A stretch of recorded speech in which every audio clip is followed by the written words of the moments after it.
pinakamagandang nangyari sa buhay mo dito sa Spain? Ang pinakamagandang nangyari dito sa buhay ko sa Spain ay yung ah, nagkaroon na po ako ng papel. Ng papel? Yung ng Ng Spanish passport? yung, Ng permanent yung permanent residence? residence. Okay. Paano bang matagal ba mag-apply ng permanent residence? Ilang taon ka dito sa Spain bago mo makuha yun? Sa akin, dumating ako dito 1992, then 1994 na-avail ko na yung residence ko. Okay. Hindi ka pa nag-apply ng Spanish passport? Nag-apply na po ako ng Spanish passport. Meron ng passport. Okay. Ano ba yung pangunahing dahilan kung bakit ka nagpunta dito sa Spain? Para mabigyan din ng aking pamilya ng magandang kinabukasan. So, nandito na yung pamilya mo, kasama mo na? Wala pa po. Wala. Asawa, anak? Yung asawa ko, oo, nandito yung family ko. Yung asawa at anak. Okay. Kaya buo na yung pamilya mo dito? Oo. Ano pa yung gusto mong goal na ma-reach habang nandito ka sa Spain? Ano pa kaya? Ang gusto kong ma-reach dito. Ang gusto ko ring ma-reach yung makabili din sana ng sariling bahay. Dito sa Spain? Dito sa Okay. Spain. Yeah. Okay. Ano po ang pinakamalaking hamon na naranasan mo sa pagtatrabaho dito? Ang pinakamalaking hamon na naranasan ko sa pagtatrabaho dito ay yung noong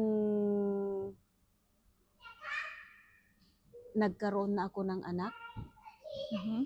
Yun, Kasi walang mag-alaga. Walang mag-alaga.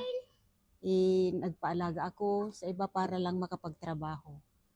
Nagbayad ako ng tao para mag-alaga sa anak ko para makapagtrabaho ako. Okay. Madali lang bang mag-adjust sa kultura dito sa Spain? For me, madali lang naman, hindi naman masyadong mahirap ang mag-adjust dito kasi yung mga Spanish naman yung mga mababait at sa yung kultura nila parang halos parehas din sa atin. Kaya hindi masyadong mahirap para sa akin, hindi masyadong mahirap. Ang mahirap lang doon yung salita nila. Yung language na Spanish. Spanish. Di ba parang Bisaya lang yun? Hindi naman. Hindi. Kumusta yung pakikitungo ng mga amo mo sa'yo? Yung sa first employer ko, ang pakikitungo, binilang nila akong family. Parang family nila. Mabuti naman.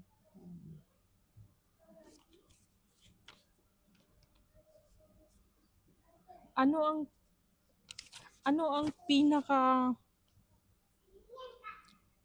pinakamalaking sakripisyo na ginawa mo nung unang pumunta ka dito? Pinakamalaking sakripisyo na ginawa ko? Kagaya ng ibang OFW, iniwan yung pamilya. Pero ikaw, yung mga anak mo dito naman na pinanganak. Oo, dito na ipinanganak. Kaya ang ko lang, yung iwanan mo yung family mo talaga sa Pilipinas, yung parents mo, lalong-lalo na noon yung father ko may sakit. Kaya yun ang parang nagpabigat sa dibdib ko na umalis doon sa Pilipinas. Yeah. So, ano ang maipapayo mo sa ibang Pilipino na gustong pumunta dito sa Spain? Ang masasabi ko lang sa mga kapwa nating Pilipino, sa Pilipinas, kung gusto nilang pumunta dito, maganda dito sa Spain. I recommend Spain na kasi sa lahat naman ng ng pinupuntahan na mga ah, ng mga OFW, ang masasabi ko ang Spain ang pinaka maganda kasi open. Open ba? Open ang Spain. At saka mas madaling magkaroon ng papel ng residence nasyonalidad, ng passport, mga Spanish passport. So, paano ka pala nakapunta dito sa Spain? Nakapunta ako dito sa pamamagitan yung lay noon na may 13 anyos, 13 years 13 old? years old. Oo. 13 years old ka 13 pa years lang old. noon? Hindi, Pumunta ka dito? ano na, yung law na 13 may- years old? kung for example, may family ka dito, yung mga kamag-anak, o ano na gustong kukuha sa'yo, gawan ka ng yung gagawin ka nilang anak. Parang Parang, aampunin ka nila. Aampunin ka nila. Before ka maging 13 years old Oo. o after 13 years old? 13 years old talaga. Pag 13 years Oo, old ka. ano mo, talagang 13 years old ka. Okay. Yun. So, mas madali lang Mas yun, madali. no? Kasi Yun, parang oo. anak ka lang. So, natandaan mo ba magkano yung nagastos mo nun? Or nagastos nung kumuha sa'yo? Ang nagastos ko, kasi yung ano naman, yung kumuha sa akin, wala naman siyang ginastos. Ang ginamit ko lang yung mga papeles nila. Kasi sila nga ang nagiging parents Parang ko dito. sponsor, Oo, parents. parents. So, ang ginastos mo parang ticket lang, ganon. Ticket at saka yung pinaglakad doon sa Pilipinas sa sa pag-process ng mga papeles, yung pagkuha ng NBI. Ay, hindi pala, walang NBI at sa wala ding Kasi anong year yun? 1992.